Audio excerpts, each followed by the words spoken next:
The image is indelible.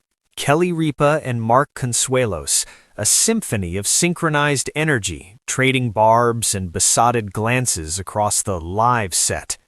Their love story, born on the set of All My Children and nurtured over 3 decades of marriage, has been a public masterclass in enduring partnership, a vibrant, witty, and seemingly unshakable union. But in the spring of 2023, the music of their lives hit a dissonant, terrifying chord. Behind the carefully maintained facade of their public smiles, a medical crisis was unfolding that would threaten everything, silence their laughter, and ultimately redefine the very fabric of their resilience. This is the story not just of an ICU emergency, but of the profound private reckoning it triggered for Kelly Ripa, a woman whose professional persona is built on unflappable control and effervescent charm. The headlines were stark, the social media whispers frantic. Mark Consuelos rushed to hospital, family emergency for Ripa. For an audience accustomed to their daily dose of marital levity, the news was a shock. The couple's representatives were characteristically tight-lipped, releasing only a brief statement acknowledging a successful, planned medical procedure and asking for privacy. But the space between the official lines hinted at a deeper, more frightening reality. Planned procedures don't typically result in urgent, breathless news cycles. The key phrase that eventually seeped out, the one that turned concern into cold dread, was ICU. The intensive care unit is a country of its own, with borders defined by beeping monitors, hushed voices, and the stark fluorescent grammar of life and death. For Kelly, the woman who orchestrates conversations with millions before her morning coffee, this was a territory of profound powerlessness. The silence she entered there was a physical force, a stark antithesis to the world she commands. The silence in those rooms is the loudest sound you'll ever hear, a close family friend would later confide. It's the sound of your own heart pounding, of fear screaming in your ears, while the person you love most lies in a silence you can't penetrate. To understand the seismic impact of this moment, you first must understand the ecosystem of Kelly and Mark. Their relationship has never been a passive backdrop. It's an active, dynamic character in both their life stories. From a notorious spark-filled first kiss during an audition to a clandestine Vegas wedding, their narrative has been one of irresistible magnetic pull and fiercely protected privacy. On Live, their dynamic is the engine. Mark, the grounded, slyly mischievous foil to Kelly's effervescent, meticulously prepared host. She is the planner, the scheduler, the perpetual motion machine.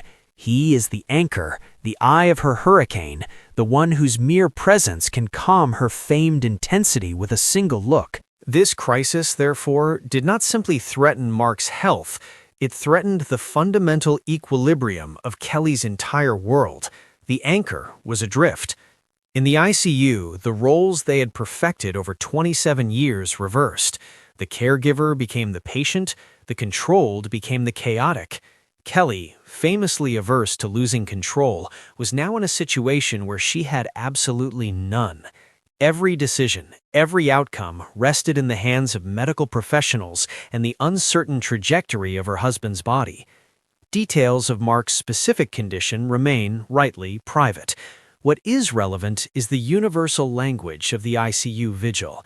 The plastic chair that becomes a permanent station, the obsessive tracking of vital signs on the monitor, a cryptic language of numbers and rhythms she quickly, painfully learned to decipher. The way the nurses' faces became her emotional barometer, searching for unspoken clues in their professional compassion. The jarring dichotomy of managing well-meaning text avalanches from friends and colleagues while staring at the still form of the man who usually managed her. You become a historian of breath, Kelly later reflected in a rare, subdued interview on her own podcast, Let's Talk Off Camera. You mark time not by clocks, but by the shift changes. Your world condenses to the square footage of a room. You hold his hand, and you talk about everything and nothing.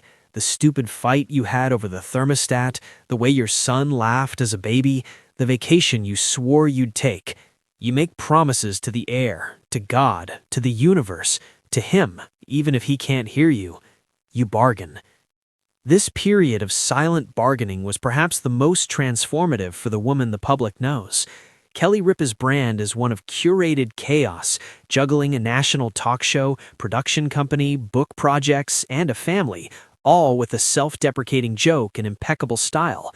It's a persona built on the premise of handling it, but in the ICU, there was nothing to handle. There was only to be present, to be scared, to be hopeful, to be helpless. The performative aspect of her life, the part that must always be on, shut down completely. What remained was the raw core, a wife, a mother of 3, facing the potential unraveling of her center. Friends like Anderson Cooper and Sarah Michelle Gellar mobilized, offering to run interference, to care for their children, Michael, Lola, and Joaquin, to be buffers against the outside world. But the internal world was Kelly's alone to navigate. Reports suggest that during the worst of it, she rarely left the hospital, surviving on hospital coffee and a brittle hope, her famous energy funneled entirely into the single act of witnessing. When Mark stabilized and began the slow path to recovery, a new chapter of strain began. The crisis was not over, it had simply changed venues. Returning home was its own kind of disorientation. The familiar spaces of their New York apartment were now a stage for convalescence, a constant reminder of vulnerability. Kelly faced the immense pressure of returning to live, a contract, a commitment to an audience of millions, and the very public persona she had shed in that hospital room. Her first day back on air was a masterclass in emotional complexity. The smile was there, but it didn't reach her eyes in its usual crinkling way. The chatter was slightly slower, the jokes more careful. She acknowledged the elephant in the room with graceful economy. Many of you know Mark had a health scare. He's on the mend. Thank you for your love and for respecting our privacy. The statement was firm, a boundary drawn in the sand. But those watching closely, the audience who had invited her into their homes for over 2 decades, saw the cracks in the facade. The slight tremor in her hand as she lifted her coffee mug, the extra beat she took before a laugh, the way her gaze sometimes drifted just off camera toward home. This period, sources close to the couple say, was in some ways more challenging than the ICU. The adrenaline of acute terror had faded, replaced by the exhausting marathon of recovery, fear of relapse, and the psychological aftershocks. Mark, a robust and active man, was grappling with physical limitation. Kelly, the perpetual caretaker, was now managing his recovery, her children's anxiety, her professional obligations, in her own unprocessed trauma, all while the world expected her to be back to normal. It was in the months that followed, as Mark regained his strength, that the true metamorphosis occurred. The crisis acted as a forge, melting down old assumptions and allowing a new, stronger alloy of their relationship to be formed. In quiet conversations late at night, they began to rewrite their rules. The tyranny of the schedule. Kelly, the queen of the color-coded calendar, had to confront the fragility of planning. "I used to think if I just organized everything perfectly, I could control the outcome," she admitted on her podcast. "This showed me that control is an illusion. The most important things, health, love, time, exist outside the boxes on my iPhone." The couple began to intentionally build unscheduled time, white space for connection that wasn't penciled in. The vulnerability pact. Their relationship has always been playfully combative, a love language of teasing, but the crisis unlocked a deeper layer of emotional vulnerability. They made a pact to voice fears, pains, and anxieties they might have previously shrugged off. "We don't tough it out anymore," Mark shared in a joint interview months later. "If something feels off, we say it. That silence we experienced was too loud to ever go back to." Kelly's return to work took on a different tone. Her famous efficiency became a means to an end, to protect her family time more ferociously than ever. Projects were evaluated not just by their professional merit, but by their cost in energy and focus.